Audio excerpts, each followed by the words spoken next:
Checking. 1 2 1 2. Check, check. How's the sound, Forrest? Perfect. So we're rolling. Yep. We're rolling. I'm here with Fernando Lopez, one of the best training partners I've ever had.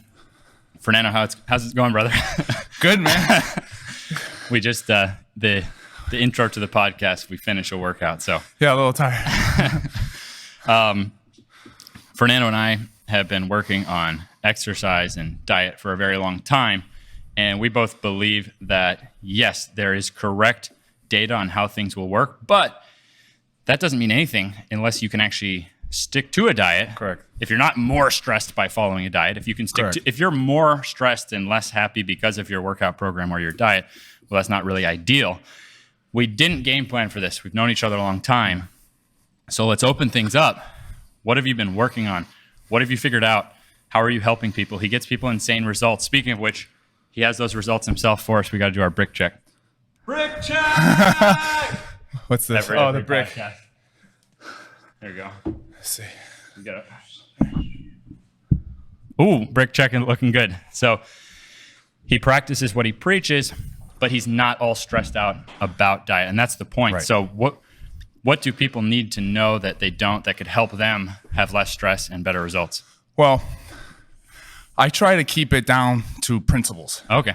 So instead of getting into uber restrictive, like can't eat XYZ and getting like stressed out, we go by rules. So I've actually narrowed it down to the top 3 rules. That's great. It's very simple, and it eliminates some of the work and stress you have to do, right? So number 1 is going to be that protein is king. Protein is actually more effective at raising your metabolism, what you burn every day energy-wise, than exercise, per studies. Okay, so of course the combo is the best. I mean, I was just talking to a guy yesterday who said that he had tried all kinds of exercise programs to lose weight, and then he focused on protein and he ended up losing more weight than when he was exercising. Now, to have both is going to be the best for health. Correct. And long-term progress. So let's break down the protein. Yeah. So you're saying that when we eat protein, our body has to basically work to break it down? It's the fuel. It's gas for your body. So the more protein it has, the more it's going to rebuild, the more it will build new things if you're giving it the stimulus, if you're training. And it takes more energy to break it down. So you're hitting it threefold, 3 different levels there. And so that's why it raises your metabolism. That's why, way more important than counting total calories, I'm going to have you count protein. Make sure you're getting enough protein a day. Yeah, I'm not against counting calories, but I sure as heck don't. Sure. And I've been... I mean, I'm able to stay fit for a very long time. You also probably have it dialed in. After years. I've come to that, and I like that we didn't talk about what we were going to talk about beforehand, because I wanted to kind of see over the years the conclusions we've come to. Yeah. And for me, it centers around protein as well. Yeah. And if we hadn't just done a workout, I remember who I was just studying who was talking about the thermic effect. So we think of like burnt, so heat. There's like a thermic effect of eating protein. Correct. So that's very interesting that like we have to burn more than other foods when we eat protein. Correct. Mark Bell has a lot of good stuff on this. Maybe it was him. Probably. When you work out, watch too many Mark Bell videos. You Love can't remember. Mark Bell. Yeah. So, and Mark has a similar thing centering around protein. Him and I don't know if you've seen Nsima. I love him. Same thing. So, you know, he's my little. He's amazing. He's my social media competitor. I compete with you. You don't know it, but I'm trying to be like you. He's my man crush. Yeah, he's my man. My social media. You and Fernando will have to keep doing it. So I don't look for absolutes. I look for things that seem like they are generally doing a lot more help than harm. Mm-hmm. So sled and steak, to me, like protein, essentially. Sled is this thing that I can teach an 80-year-old. I can teach a kid. It's not an absolute. It's not a magic pill, but it's so cool how much you get out of this one simple thing that everyone can access. So everyone can probably find themselves some protein sources that they like. Is there anything else we should know in the protein category? Should we be rotating these sources, or are there any sources better than other? Like what do you tend to pick for protein? What have you seen help your clients most in the protein category? So that's a good question. And there's kind of a two-tier answer there, two-headed answer. So number 1, like you said in the beginning, we want a diet that you're going to adhere to. Yeah. What is the one common denominator with all successful diets you've ever seen somebody do? I mean, they stick to it. Stick to it. Yeah. That is the simplicity of it. So I'm going to say a rotation of what's called the ruminant meat. So meat, animals that eat grass, because they convert grass to omega-3 oils, which is very good for anti-inflammation, health in general. Helps everything. Joints. Circulation. Circulation, exactly. So grass-fed, organic, cows, lamb, venison, whatever it may be. Now, if somebody has a problem with red meat or it's like, no, I won't eat it, maybe for ethical reasons, whatever it may be, that's okay. Then eat chicken. Oh, I don't fish. Like all of the, so what you're looking for is whole, complete proteins. So, and probably ones that you tend to enjoy. So exactly. So you can stick to it. You don't get tired of it. And on the rotating thing, some people need to rotate. Some people like me don't need to. I eat red meat every day. So the primary factor is the consistency and focusing on protein and finding proteins that you enjoy. Whole unprocessed And have you proteins. worked with vegan clients, and what did you do? I have. First thing I do with them is I get them on an essential amino acid product. Okay. Has all of the key amino acids that some will be missing from their diets. So essential means these aminos that we have to get from food. Our body doesn't make it Correct. ourselves. So for the human body to survive, it has to obtain these specific aminos, are basically just types of protein. Correct. They're broken down proteins. Yep. Yeah. Okay. So you use an essential amino acid supplement. Correct. That way they're getting the same amino acids that they would be getting if they were eating meat. Correct. I mean, it seems pretty simple. That, and then there's 2 other amino acids, which we'll get into another time. But there's a couple little things. If you just supplement with them, they're going to have a much easier, even healthier long-term journey on their vegan diet. Well, that all makes step 1 simple. So if step 1 is protein, you said there's 3 steps. Number 2 is very kind of easy tie-in. You have to eat whole, unprocessed foods. Okay, your body is actually not, it's stimulus response, right? It reacts to what you do. If you are not giving it the nutrients it needs or enough of them, you will crave. So your cravings are actually your body telling you, I need more nutrients. So eating nutrient-dense foods, which are whole and unprocessed, natural foods, you're gonna get those nutrients. So things like fruits, meat, whole meats. 1 ingredient each, a mango is 1 ingredient, a blueberry is 1 ingredient. So definitely you want a mix of fruits, Yeah. okay, to get all the different things. And then vegetables, of course, is an answer. Now, there's a big thing going on right now about vegetables are bad. I eat it once a day just to stay. Here's the thing. No one died from eating vegetables, okay? That's not going to kill you. Now, I personally do not eat vegetables. If I see a vegetable, I'm not like, it's a vegetable. I'll eat it, like if it's a really good. Now, and I have some vegetables that I like more than others, carrots, cucumbers, zucchini, whatever. Even asparagus I like. So I'll eat it from time to time. It's not part of my staple diet. I'm a heavy fruit and meat guy. Now, that's my body. Yep. I have a very good insulin sensitivity, which is insulin is the hormone that handles your sugar when it goes into your body. Okay, so puts it away, uses it correctly. And you've earned your way to that because Exactly. it seems like the longer people go without processed junk and too much carbs beyond what you could even obtain out in nature, then it seems like your insulin gets messed up. And if you go long enough eating whole foods, tons of studies, then it will improve a lot, and you can actually handle your carbs better. Like I can handle carbs better than I could years ago when I had finished years of eating fast food and eating so much carbs beyond what I could even go out in nature and find. Exactly. So I crave protein and fruit, and those foods are rich in calories and rich in nutrients, and they're simple, unprocessed foods, and they fuel me a lot. I throw in a serving of vegetables at night. Sure. Just it ain't gonna kill you, and it may, and just in case we're wrong, right? It might help. It's just balancing my assets. Exactly. And you're getting, obviously, vegetables do have a lot of nutrients. They have a lot of good things. They have some anti-nutrients, they're called right now. But again, it doesn't really matter in the end. You're going to be plus. You're in a plus minus. It does seem like there's areas of the world where people do just eat meat and fruit, and they don't even think to go get vegetables because it's not enough calories to survive off of. So they don't.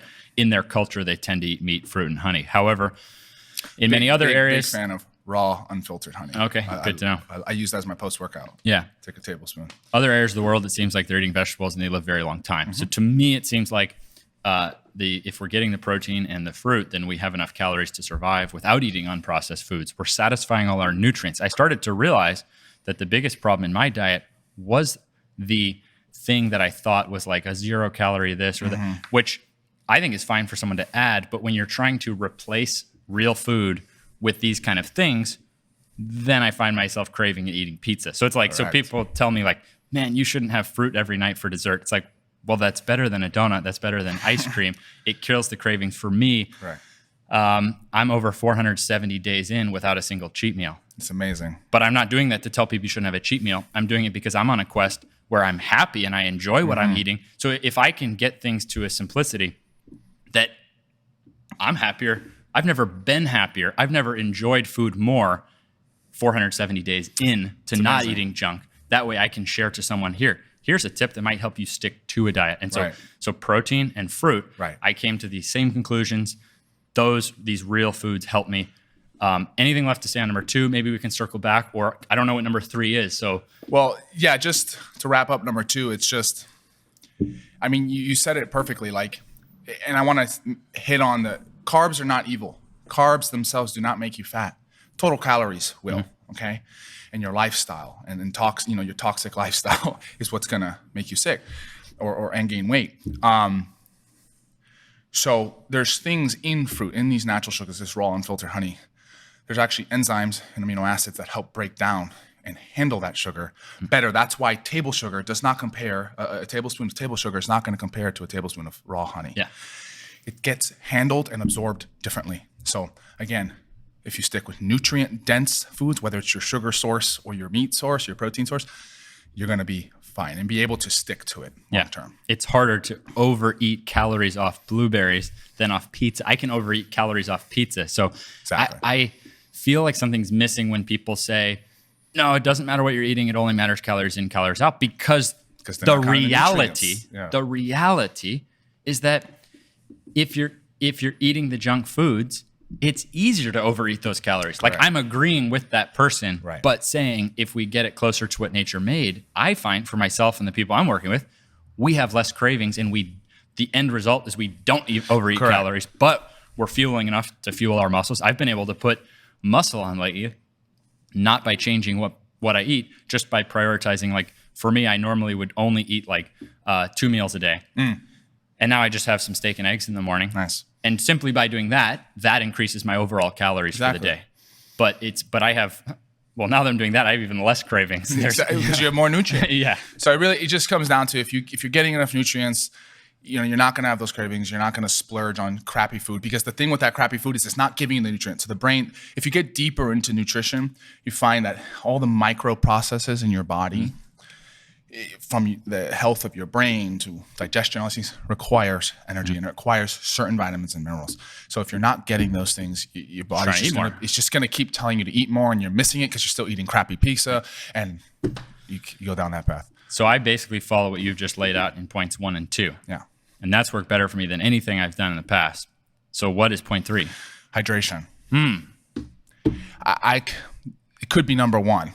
It's funny that you mentioned that, but go ahead. I saw you in a video with a Mountain Valley spring water bottle. Okay, best water on the planet. Now the glass bottle Mountain Valley. I used to look at people who drank that like you're throwing your money down the drain. But for me, I was spending the same amount of money on junkier foods, and because I'm trying to live naturally, if you go to my house, I have nothing but these big bottles of Mountain Valley. I cut out the Starbucks and buy Mountain Valley water now. What it does is it gives me something that, it gives me a really nice water that makes me feel good. So yes, I'm spending a little money, but investing on good quality water. And it gives me something like when I'm having my protein, fruit, my fancy Mountain Valley spring water, like I'm happy with that. It satisfies me. I feel good. So it's interesting because I saw that bottle, which... someone has to be kind of into hydration to be buying. Yeah. And I'll say I buy them like every other day, and I refill. I have a reverse osmosis water thingy, whatever. So I reuse some of them, but I try to stay away from plastic. But let's break down hydration. So hydration is so important. The amount of every single one of my clients I've ever had, when they have a problem, I'm not gaining muscle, I'm not losing fat, I'm not sleeping good, I'm tired, I got a neck cramp. Man, it's got to be 99% of the time I say, how much water do you drink? Oh, about half of what they should have drank. It is so common, even for myself, it is the hardest thing that I struggle with is to get enough water, because I'm in here, I'm training, I'm talking to people, I'm working, and the next thing you know, it's been 6 hours and I've had no water. If you are cramping, having trouble sleeping, not making progress in the gym, not losing body fat, tired, literally just tired when you wake up and tired during the afternoon, check your water. You most likely are not drinking enough water. And so what are some solutions? Yeah. So what I do is I fancy water because I end up drinking more water because I have my brand that I like. Right. And so I've noticed you take some electrolytes. So I do two things. So one, I buy water and I have big bottles, right? I keep a liter at least. Sometimes I have my half gallon with me, it's like a aluminum can thing, and I keep that around with me. And I just have to. I at one point had reminders set every 30 minutes. Water. I mean, when I started, because I was so bad, I would have. You probably got shredded though. I would have neck cramps, and I felt so tired, I couldn't train. And then I started doing that, and all of a sudden. I felt incredible. Yeah, you used to have neck problems when you would do hard pressing and stuff, and it was the weirdest thing. From dehydration. So now the neck problems are gone. I haven't had it since for like 2 years. Wow. And all I changed was water. Yeah, and that was like a chronic thing. Wow. So I keep water with me, big bottles, nice water. That's a really good idea. And then I also at least once a day, sometimes twice a day, I'll put in an electrolyte. So also natural water should have more it should have more minerals. Correct. The natural spring and mineral water is going to actually be a lot better for you. That's why I get the spring water that has the naturally occurring electrolytes. That's going to be more hydrating. Yeah. Water will get absorbed better. So if you don't have that, or you like the flavor and it's going to help you drink it more, you put in some electrolytes. At least once. Don't overdo it because it's a lot. You can overdo your electrolytes, but generally most people are dehydrated, don't have enough electrolytes. So I say, put at least 1 scoop in there, probably 2, and drink that throughout the day. It's going to make it taste better. You're going to absorb that water even better. It's going to make it more efficient, basically. Yeah, and it seems like naturally the foods we're eating would have more minerals. They're around spring water, so the water we drink would have more minerals. The foods we eat would have more minerals and electrolytes. Things have changed, though, right? So things have changed. So an electrolyte supplement, because I basically don't take any supplements because I like to know. I go out, play basketball, jump, dunk. I want to know how my joints feel with no supplements, no foam rolling, so I don't do anything for recovery. I don't take any supplements, just the ATG program. That's it. And a good diet.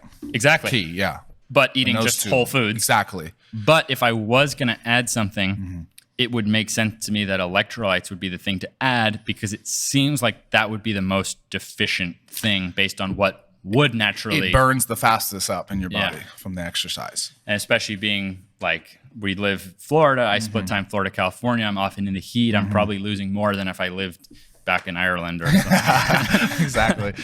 It's true, right? So when you're sweating, especially athletes out there. And we work out. Most people listening to this, we work out. We probably are.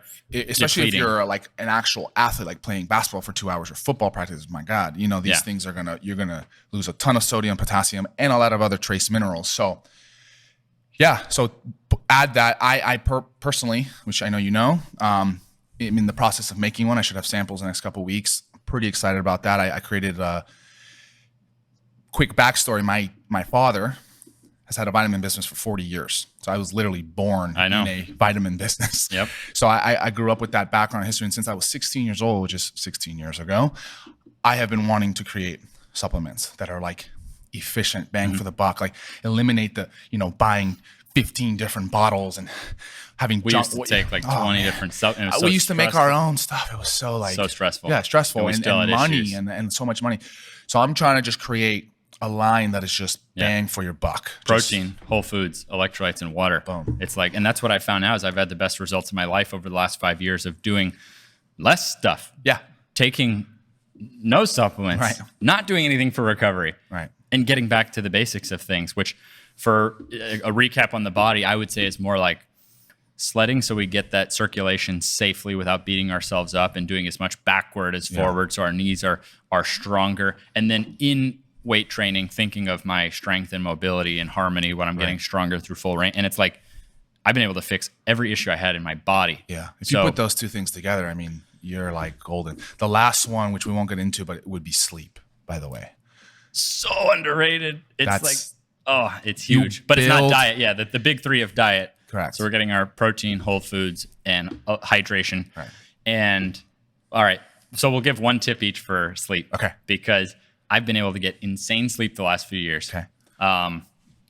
I believe the sleep has really helped me with my creative thinking. Nice. I could be on no sleep and I could show up and do my job. But what happens when your job relies on you to actually create? Right. So your mind has to be a bit on a higher level. Right. So for me, and we're doing physical work, so I'm having to think. So for me, I feel like it's been a cheat code.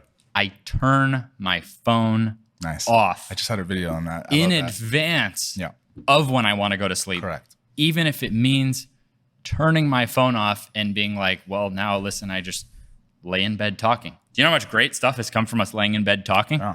I've already watched every episode of Seinfeld and Curb Your Enthusiasm. I think someone's not going to miss out on too much in life by trying some of these things to get back to what's more natural. So for me, I can't do it. I can't go to sleep early unless I shut my phone off early. Right. It doesn't. That's what works for me. Someone could give me a lecture all day about going to sleep early and getting enough sleep, and I just won't do it unless I have an exact time and I actually turn my phone off. I kind of base it throughout the years, like sometimes the sun is setting at this time, sometimes the sun sets. So I like to basically, once it's like, boom, it's pitch black, like generally you're looking in the 8 o'clock range. Okay. Me and Alyssa, we both have to do a lot of work from our phone. Shut my phone off at 8. Unbelievable. Falling asleep by like 9:30, something Screens, like that. the blue light. Cheat code. There's science behind that, right? Yeah. The blue light, the phones, the TVs. You can still watch TV. Just stop watching it a couple hours or as long as possible before bed, right? Yeah. And so I have to regiment. I'm the guy who does like to binge eat or do this. Right, and so right. I have to make it a lifestyle that I can sustain, right. that I enjoy. So I find I ain't shutting my phone off if it's not dark out yet, because I can't sustain that. I love that because that follows the rhythm of Yeah. natural life. But once it's like pitch black out, the ability to shut my phone off, and it's a skill. Now it's easier. The work will be there in the morning. Yeah. It'll be there. Exactly.